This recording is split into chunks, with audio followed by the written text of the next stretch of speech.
HR investigated me.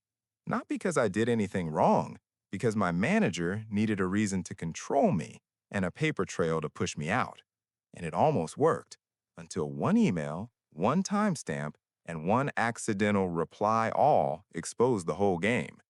My name is Nathan Cole. I'm 34, and for 4 years, I worked at a mid-sized consulting firm in Phoenix that handled operations for enterprise clients, process mapping, compliance, vendor management, performance reporting, the kind of work where nobody cares who you are as long as everything runs.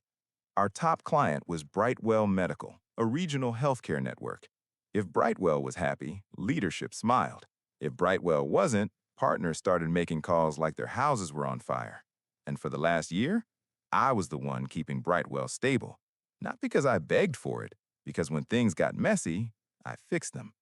My manager's name was Melissa Trent.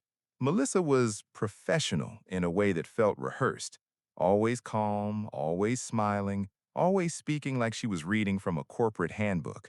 But the longer I worked with her, the clearer it became. Melissa didn't manage outcomes, she managed optics. She loved status updates, she loved decks, she loved sounding involved. But when the client asked real questions, the kind you can't answer with buzzwords, she would quietly push them to me, then take my answers and present them like they were hers. At first, I tolerated it. I told myself it was normal. Managers get credit. That's corporate life. Then, Brightwell had a crisis, a real one. A vendor compliance error triggered a formal audit, not an internal issue, an actual audit. Brightwell's compliance director scheduled an emergency call. Legal was included. Melissa forwarded me the invite with one sentence: handle this, keep me looped. So I handled it.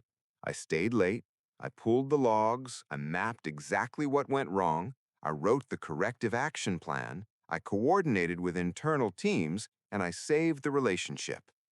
After the call, Brightwell's compliance director emailed, "Nathan, thank you. This was handled professionally. We appreciate the clarity." I saved that email, not for ego, for insurance, because I'd learned something about people like Melissa. When the outcome is good, they collect the credit. When the outcome is risky, they collect the blame assignment. 2 weeks later, the tone shifted. Not loudly, quietly. The kind of shift you only notice when you've been somewhere long enough to feel the air change. Melissa started excluding me from meetings I normally led. She started asking for documentation on things I'd already documented. Then she started using a new phrase with me: we need to be careful. Careful. That word is never about safety. It's about control. Then, Monday morning, I got an email from HR. Subject line: HR check-in. No agenda. Just a 30-minute calendar block. My stomach dropped, because HR doesn't schedule check-ins when they're bored. When I walked into the room, HR was there, Jenna, with a notepad. Melissa was there too, and Melissa looked almost pleased. HR smiled politely.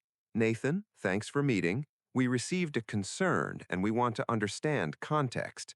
A concern. That's how it starts. The fog. The vague accusation with no details, so you can't defend yourself cleanly. I kept my voice calm. "What's the concern?" HR glanced at her notes. "It relates to communication style and client relationship management." Melissa nodded slowly, like she was saddened. "He's talented," she said, "but sometimes he can be intense." Intense. The corporate code word for he's inconvenient, he asks questions, he doesn't play the yes game. HR asked me, "Has the client expressed discomfort with your approach?" I almost laughed, because I had the exact opposite in writing. But I didn't laugh. I didn't get emotional. I asked one question: "Can you share the specific incident?" HR hesitated. Melissa answered instead, too quickly. "There were concerns during the audit process. The client felt misaligned." Misaligned. A word that sounds serious and means nothing. I nodded once. "Okay," I said. "I'd like to provide a timeline." HR blinked. "A timeline?" "Yes," I said calmly. client emails, meeting notes, escalation logs, and decision approvals. Melissa's smile twitched. Just once. HR said, "You can send whatever you think is relevant." I said, "I can send it today." I left the room and went straight to my desk. And I didn't send a messy, emotional email. I sent a clean package. Because in corporate life, the person who stays calm looks credible.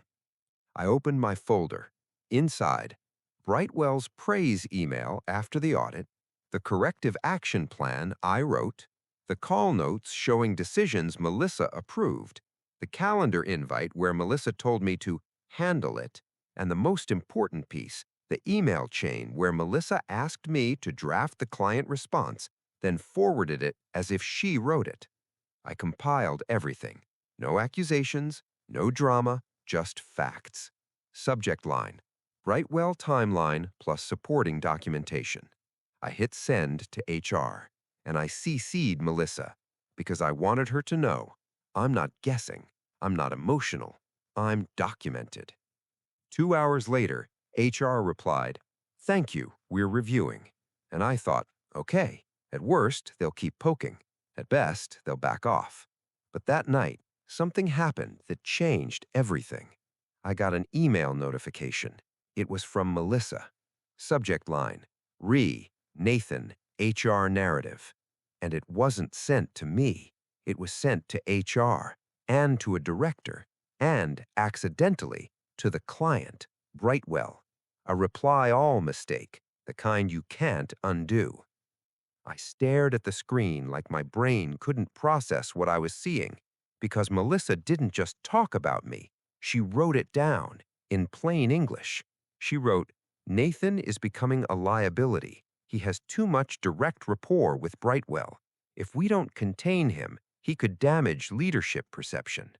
Contain him, liability, leadership perception. And then she wrote the line that ended her career. "I've already planted the intense narrative. HR just needs to formalize it so we can transition him off the account before renewal." My hands went cold because the client could see it. Brightwell could see it.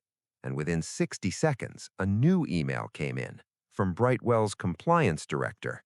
Short, ice cold. "Please remove Brightwell Medical from internal HR discussions immediately. We are escalating this to your executive team." I didn't feel happy. I didn't feel victorious. I felt stunned. Because in one email, Melissa had done the thing people like her never do. She proved intent in writing. To the worst possible audience. 5 minutes later, my phone rang. Unknown number. I answered. "This is Karen, partner operations. Nathan, are you at your desk?" "Yes." "Do not forward anything. Do not respond. We're handling this. Please come upstairs." I walked to the executive floor, and for the first time in my career, I saw panic on leadership faces. Not because the client was upset, because the client had proof of manipulation in writing. In the conference room were two partners, legal, HR, and Melissa. Melissa looked pale, not calm, not polished, just cornered. Legal spoke first. "Brightwell is demanding accountability." Then a partner looked directly at Melissa. "Did you write that email?" Melissa tried to speak. Nothing useful came out.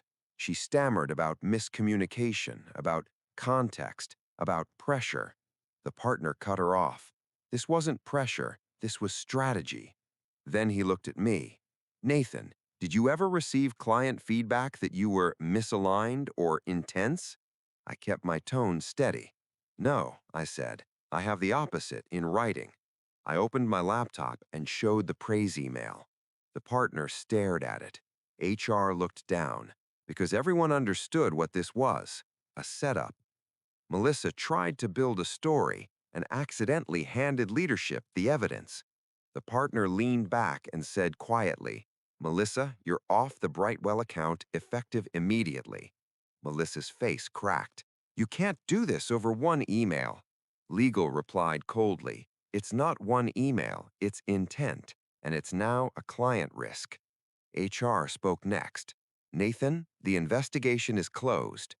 Then the partner looked at me and said, "Brightwell asked for you to remain primary contact. You'll report directly to the engagement director, not through Melissa." That was the first time in weeks I exhaled fully. Melissa wasn't fired on the spot. Consulting firms love quiet exits. But she was removed. And 2 weeks later, her name disappeared from Slack, from org charts, from meetings, just gone. Brightwell renewed, and in the renewal email, the compliance director wrote one line: "Nathan, thank you for professionalism under pressure." That word professionalism hit different after what I'd been through. Because here's the truth: HR investigations aren't always about fairness. Sometimes they're about control. Sometimes they're about building paperwork. And if you don't have receipts, you become whatever story someone else tells about you. So if you ever feel someone shaping a narrative around you, don't panic. Document. Stay calm. Let facts speak. Because feelings can be dismissed, but an email with intent, that's a confession. So let me ask you, if HR investigated you based on vague claims, would you defend yourself emotionally? Or would you bring a clean timeline and let the truth do the damage? Drop your verdict in the comments. And if you want more workplace betrayal stories with clean justice and real consequences, like, subscribe, and share. Because here, one story always leads to another.